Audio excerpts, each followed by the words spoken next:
What's going on, everybody? It's EricRayweather back here with the absolute best play in Madden. Now, shocker, we're going to the gun bunch formation. The play we're going to look at is mesh post. It's been tried and true for years now. Not because it's glitchy or anything like that. It just creates really good spacing, and it makes you have to think a little bit outside of the box to stop it. You can't just sit in stock coverage and expect to shut it down. Now, there's a couple ways to run this play, so don't leave the video quick. I want to show you two ways because the second way is going to help against certain things, and it can get a little tricky sometimes, right? So you need multiple ways to attack defenses. But the base setup is just like this. We can run it as is. You can block the running back if you feel you need extra protection, but it's not necessary.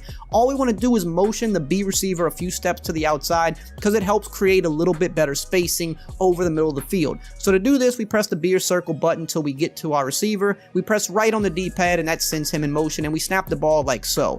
Now right off the bat, you want to hit your drags underneath 4, 5, 6 yards. You take it every play. This is how you annoy your opponents. Your friend, the casual players online, they think drags are a glitch. I can't stop drags. They're broken. No.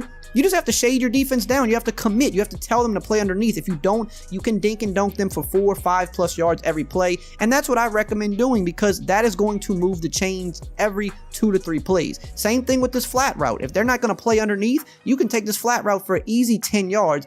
You want to make it as easy on yourself as possible. Don't make it hard. If your opponent's giving you 5 free yards, you take 5 free yards every single play.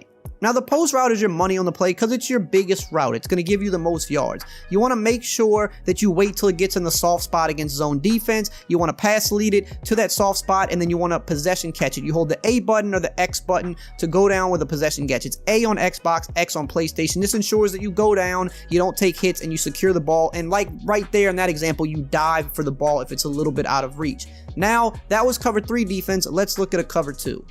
Same thing against a cover 2. We're keeping the same setup, making it nice, simple, and easy. Again, if they're not going to commit underneath, you take your drags all day long. That's about 8 yards against a cover 2 on a drag. You're going to move the chains every couple of plays that way. You don't want to make it hard on yourself. Once again, if they're going to give you underneath, you take it. And this play makes it very, very easy to do that. Now, whether they play underneath or not, again, you're still going to have the post a little bit later in the play. This works really well against cover 2, in fact, because it's going to get open right over the middle like that. Now, the reason this is happening is because that middle linebacker, Bobby Wagner, he kind of gets put in no man's land. There's these drags running underneath that he has to at least keep an eye on. He has to keep them in front of him, and he can't fully commit to the post route because of this. But because of that, he kind of doesn't commit to either of them, and he just stays in a no man's land where you can throw both. So again, even against cover 2, you could see that post gets nice and open over that spot on the middle of the field for very big yardage. Now we're going to look at a cover 4. Cover 4 will do a little bit better of a job versus this, but again, if they're going to give you the underneath stuff, you can still take the underneath stuff every single play for big yards. Look how big of a gain this drag just got us. It's simple. It's something anybody can do, whether you're beginner or you're advanced. What makes the advanced players better at running things like this than a more beginner player is they're very, very disciplined in taking their checkdowns. They don't just eye the post route every play. If you're going to give them 5 yards, they take it, and that's what you need to learn to do. Same thing with this flat route. Flat route is all day long. You steer it right up the field again. We're going 10 plus yards on a flat route. You can't get any simpler than that. You can't get any easier than that. Now, the thing with the post route versus cover 4 is it doesn't get open with the stock setup. So if you're playing someone that just abuses cover 4, because there are those players that's just running cover 4 every play, then you know you can make a slight variation of this. What I like to do is put the RB receiver on a hitch, which is wire triangle. You select his icon, and then you hit the right trigger or the R2 button. This puts him on a hitch, and that's going to open up the post behind them. Now, you have this drag running over the middle still, so that's going to kind of clash a little bit with the hitch route. So you can do something a little bit different here, like maybe you want to block your running back and you might want to put the drag route on an end so it's a little bit more delayed and not running over the middle right away. Maybe you want to put him on a deep out route or something like that. It's up to you, but I just want to show you how you can open up the post against a cover 4 by putting this guy on a hitch, because when you do that, you can see that linebacker has to bite down on him and it opens up your post right behind it. Now, the thing is, if you're going against cover 4s, cover 3s, and things like that, you can always put your outside wide receiver on a smart routed out route. You do this by pressing wire triangle, select his icon, and then you press left on the left joystick. And then to smart route him, you press wire triangle, select his icon, and then you press the RB or R1 button. Anytime you go against cover 3s or cover 4s, this is just an extra little thing you can throw in there, because what happens is it gets underneath that defender on the sideline and you can possession catch it. So just a little tidbit I wanted to throw in there. Now let's look at man-to-man defense.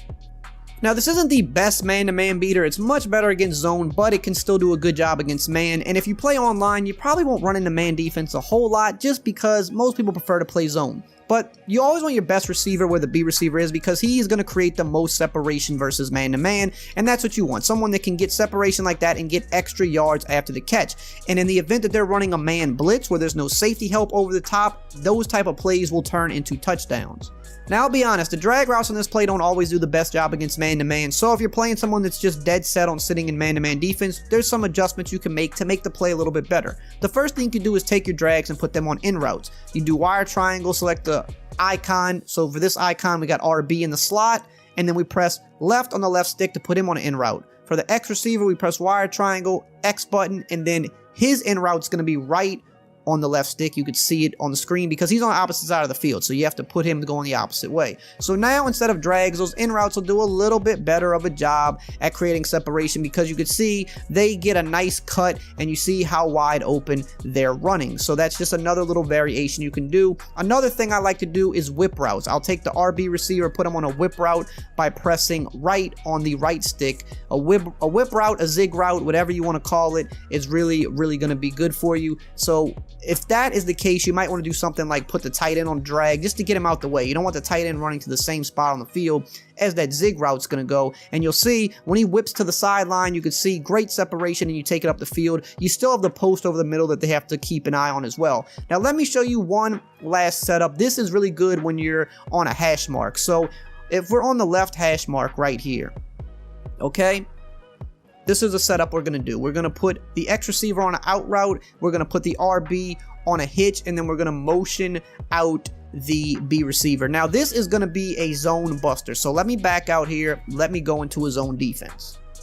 So again, here's the setup. Out route the X receiver, put the RB on a hitch. We're going to still motion out the B receiver. Now, what's really good about this against cover 3s and cover 4s, you can throw this wheel route to the running back. He's going to always find a soft spot in the zone coverage, like so, right there. And you can see, you can run after the catch if it's there. If it's a tighter window, just possession catch it and go down. You don't want to get too crazy. But if the window is there, you want to take that all day, every day. Again, cover 3s and cover 4s, you're going to have this all day long. You see there, the window is a little tighter, so our possession caught it and went down.